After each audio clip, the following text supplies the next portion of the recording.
I think it's odd that they want to store so much food. And because when you have so much food stored, now you're limited on, you can't move. We were talking about the Indians, how they would move on their different ways of moving around. You couldn't do that if you had a bunch of food stored. So I could see storing some, but you don't want to try to survive on stored food. So thinking stored food is going to be your future food is not a good idea.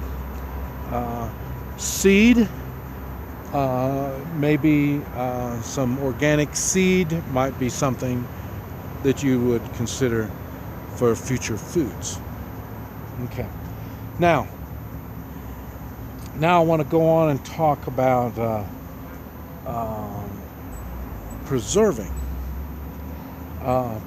food. This would be another food militia, food-related militia would be being able to preserve food. Now, of course, you can, well, dehydration is probably going to be one of the most obvious, I guess you'd say. And and that's because that is something that's been done for years and years. Like I say, you would have the dried fish. I don't know if y'all even know how to do that, but that's what the militia in preserving food would know about.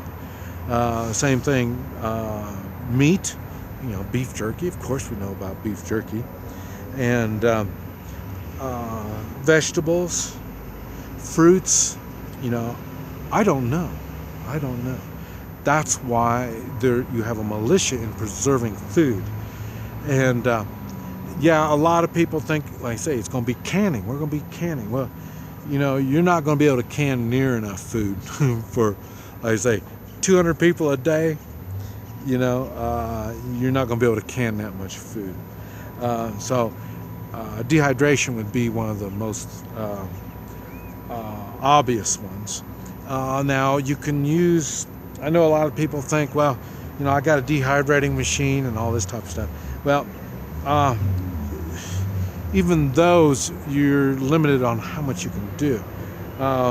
What you can do is use a car parked out in the sun, and you can put racks inside this car. The car doesn't work. You don't have gas. You don't have tires. Things not working anyway.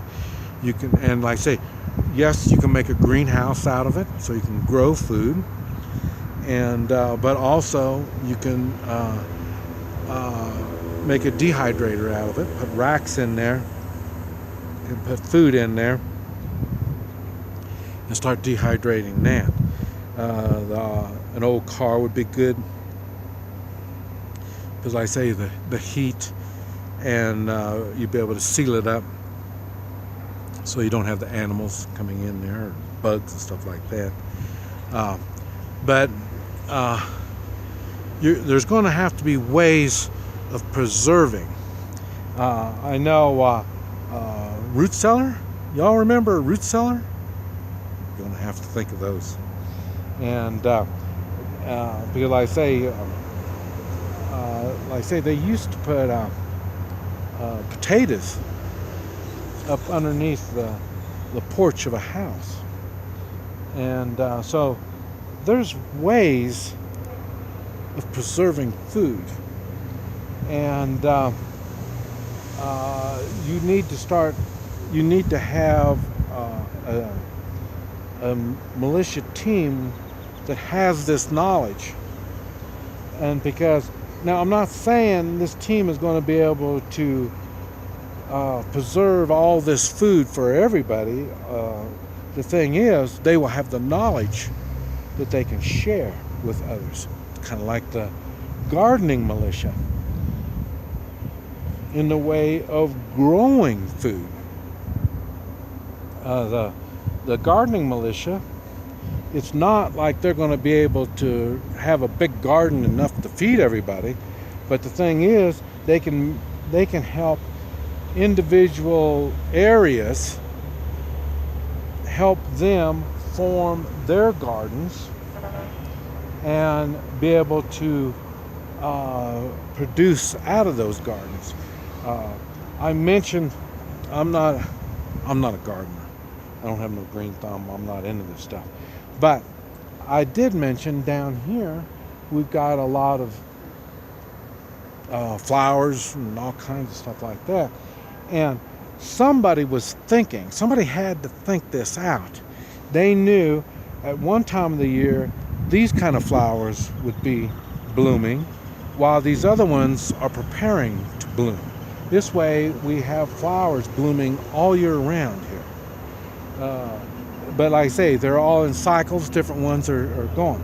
That'll be basically the same thing your gardening militia would know about. You need to grow this. Start this growing now, and then a month later you start this growing. And this way you always have something being produced out of your garden. And if the garden is done correctly, I mentioned the raised garden, and using compost and all this kind of stuff. If you know about all this stuff and how to do all this stuff, you can make these gardens produce all year round. And I mentioned the car, an old car. What a greenhouse. That you ought to be able to grow all year round in a car or a van, an old van that's parked there. I mean, there's all kinds of ways you'll be able to produce food in the way of gardening. And like I say, I noticed we used a lot of the cow poop, and I say now we don't raise chickens, but I heard that chickens, they use the chicken poop for different things also. So, but there's people that are in the know of this stuff. They know and understand how this stuff works, and these are the people that need to be organized and be able to say they are part of this gardening militia, food preparation militia, food preserving militia. There's, in the way of food, there's a lot of necessary knowledge needed to make the food type system work and to be efficient. And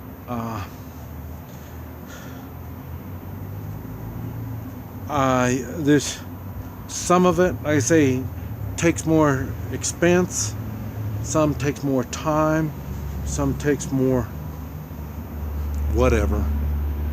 And that's why you have people in the know. They know how this stuff works, and they need to work together. That's why we call them a militia, because they're all working together for the same goal, and that's their families, their friends, and their local community. And if you can do well with that, if you can see a good healthy diet, when we talk about all this food and all the different levels to make this food work, if you have everybody having a good healthy diet, the people are going to be healthy. And if the people are healthy, they'll be more productive. They won't be sick. They won't be using up other resources. such as medicine. They'll have, when they're healthy, they are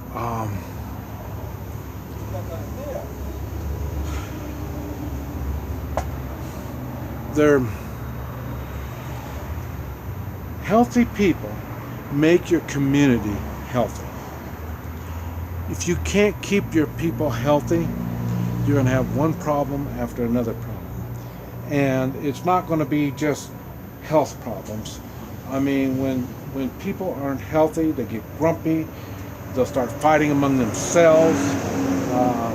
They'll start making bad choices. They'll start doing bad things. So healthy people is a big plus in your community or whatever after a shit hits the fan situation. Now, when you add that, the health, along with the abilities, when their minds are clear, they can learn more, they can do more, they're going to be a good positive thing for your community no matter what. So, got to remember the food part of a shit hit the fan situation ranks right there with the first aid part. Those are the two probably most important things that you need. When you have that, you have something to offer others. And working with others is the trick to surviving a shit hit the fan situation.